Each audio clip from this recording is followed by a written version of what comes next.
Al worked up a healthy sweat while playing ghetto chef in the kitchen. There were only 2 pieces of ham left in the pack, and he was frying the shit up on the stove with no one in mind other than himself. Holding true to his word, he let old girl choose from the 24 pack of assorted Pop-Tarts. Al skillfully flipped the greasy pork slices like he worked at the Coney, relishing in the aroma of seared pig flesh seeping up into his nose. A frown hijacked Al's face as his favorite talk radio station played in the background. He smacked his lips and spat at the topic of the hour. Fuck them hoe-ass niggas. Ooh, don't say that. Keshawn won from the kitchen table. Little man went to work on the pastry with strawberry jelly or whatever the fuck they squeeze inside a Pop-Tart. The glee spread across his face was both genuine and a little inspiring. Shut up, boy, Al playfully snapped with a crooked smile. You not supposed to say shut up either. That get you a whooping. My bad. How did I forget? El took the spatula and flipped the ham onto the pre-toasted bread awaiting on the counter. He slapped the slice holding the cheese over the top, pressed down hard, and took a huge chunk before sitting down at the table with the kid. Unfortunately, the meal was hard to enjoy as sports radio personality Mike Stone went on about the continual downside of the once mighty Detroit Pistons. El was disgusted by the convo, to say the least. He lost $500 betting that those sorry bastards would make the playoffs after missing the postseason 5 consecutive years. Fraudulent ass niggas. SpongeBob SquarePants. SpongeBob SquarePants. SpongeBob SquarePants. Lil Keshawn won on Tourette-like spree reciting the SpongeBob theme song. Eat your food, boy, El instructed while quickly polishing off the greasy, cheesy ham sandwich. I am. What the hell SpongeBob got to do with Pop-Tarts? That's just SpongeBob. That's a SpongeBob, huh? El gave the child a peculiar glance, one filled with both bewilderment and joy. Though the little fucker could be annoying, El actually liked Keshawn. He was hella gangster for his age and had great potential to be a polished player one day.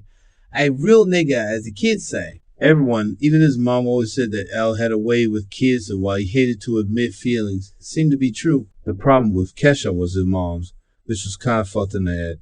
Tight-ass firehead bomb as pussy and all, but McKeeva had issues. Bitch seemed to care more about fucking and getting blowed than she did handling priorities. While there was some truths in it, El was quite the judge and jury when it came to others, especially the females in his life. She was actually quite hypocritical, cause all he seemed to care about was fucking and getting blowed as well. A loud commotion outside led El to the front window. He looked down from McKeeva's third-floor apartment to find niggas acting a straight fool.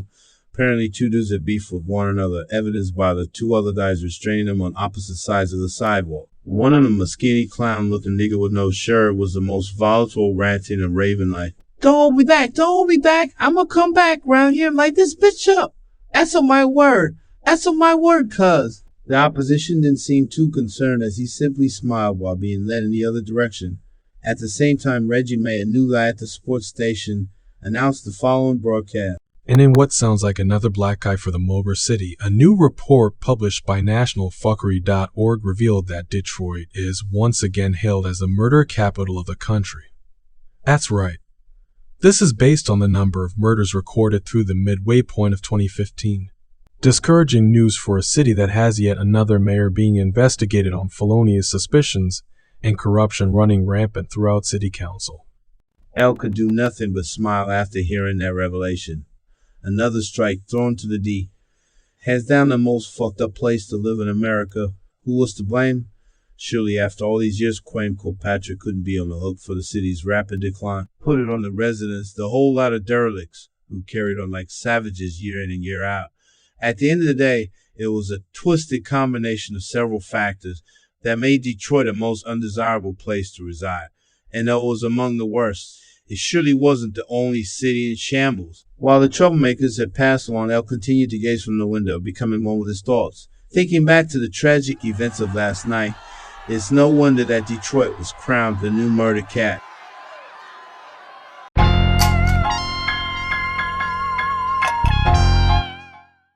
El stumbled from the liquor store with a fifth of Goldrum intact. Already buzzed from the 22-ounce bottle of brew he slammed just minutes earlier, he planned to get properly twisted and settle in some fresh talk for the night. The bitch currently on the phone was his latest target. "I feel you shorty, but I got old lady already?" El held the phone in between his ear and shoulder en route to his vehicle. "I'm saying, though, You wanna fuck with me, you gonna have to fuck with her too? What? Say it wouldn't be nothing you ain't done before? Huh? Alright then? The attempt at a menage was spoiled once Elle reached the door of the black 2001 edition expedition. A malicious carjacking was taking place right in front of them. Elle stood and watched it as the young man was forced out an old school cutty on 22s and ruthlessly slung to the pavement. The criminal looked fierce while hovering over the victim with a .45 mag in hand. With absence of remorse, he pumped 3 slugs into the back of the poor man's head, execution style. Fucked up at the sight, Elle stood frozen in his stance, dropping the cell phone on the pavement and drawing attention to himself. Oh, shit! The mag was suddenly aimed at his chest, prepared to cave it in. Elle heard a door slam as someone yelled out, "Get in the motherfucking car, nigga!" Giving Elle the screw face of death. The carjacking murderer reluctantly pulled back his weapon, jumped in the driver's seat, and smashed out. Directly after their escape, the store owner came dashing out with a few patrons behind him, frantically chanting a native tongue. Out of instinct, Elle glanced down at his phone and could hear the bitch screaming out his name in the line. Makiva interrupted while switching from sports radio to blazing hip-hop jams on 97.9 FM. Her demeanor had shifted dramatically from the incident earlier in the bedroom.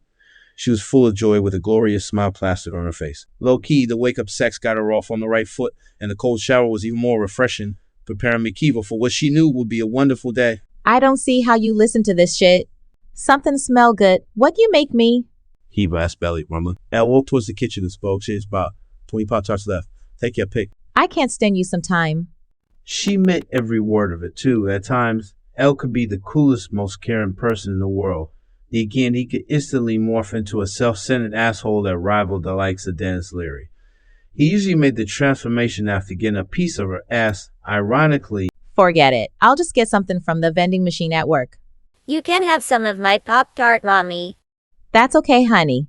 I'll go and buy me something to eat. Ain't that right, baby? Sure, Elle complied, feeling somewhat guilty for being such a dickhead. The least he could have done was made the bitch a Pop-Tart. He stood and watched as Kiva conversed with Keshan, finding himself riled up all over again at the sight of her luscious friend. Bitch seemed a little underdressed to be working in an office environment. She wore a red button-up blouse over a white halter top, which did little to prevent her huge breasts from spilling all over the place. The pants she wore were a white, tight cloth material that fit her curvy lower half like a glove. And while he got his view on from the front, he was quite familiar with the getup, knowing those were the same pair of pants that always rolled into her ass when sporting a thong, which was her signature under attire. Freak bitch. Damn girl. You sure you don't bust tables at the nudie bar? Haha, it's hot, nigga.